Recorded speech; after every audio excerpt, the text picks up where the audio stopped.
you're now the new Aqua Axolotls. You're now the new team for that.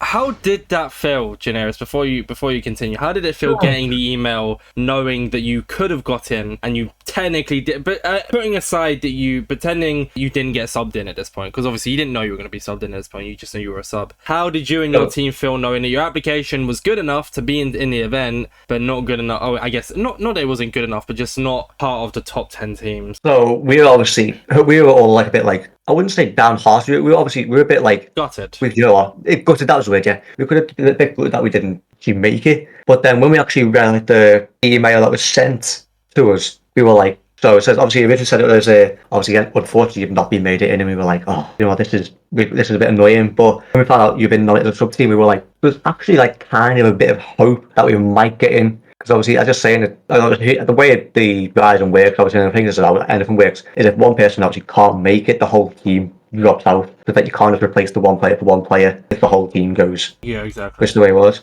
Obviously, I won't talk about obviously the way. Yeah, we won't talk about what happened. We exactly. Yeah, we'll just talk about the fact that team couldn't play anymore, sadly, and then your team got subbed in because of it. So yeah, we actually got we didn't get emails. We got a Discord notification by Avondale, and this was about 5 o'clock in the afternoon BST, around my time. So we got in the Discord thing, a message off them like, it was like an Axolotl message saying, listen, we've had an issue here. So one of the teams obviously has dropped out, but you're now the new Aqua Axolotls. You're now the new team for that. Obviously, at this point, Richard obviously was in bed, Indy was in work, Marky was online, but he was in work himself, and I was the only person actually on my PC at the desk. I wasn't doing anything. He said, could you be in a call in 10 to 15 minutes? And I went, you know what?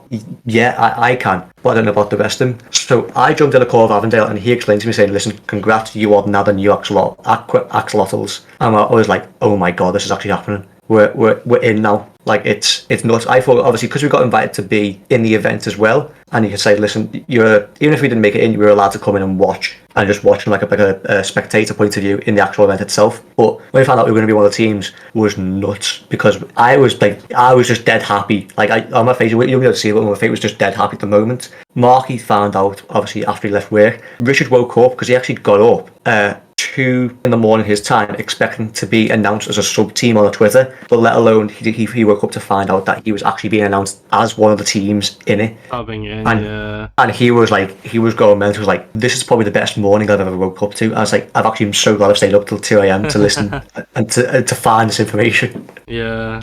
So he was amazed by it, and I was just purely in shock about it myself as well. So yeah, you went from gutted, obviously being the thing. I mean, as a sub, the sub teams were allowed on a practice server and everything, so you would have still got the same build up just without being in the actual event. But then getting subbed in, crazy, happy. Once again, very sad for the other team. Yeah, definitely. Especially because members on that team were friends of mine. So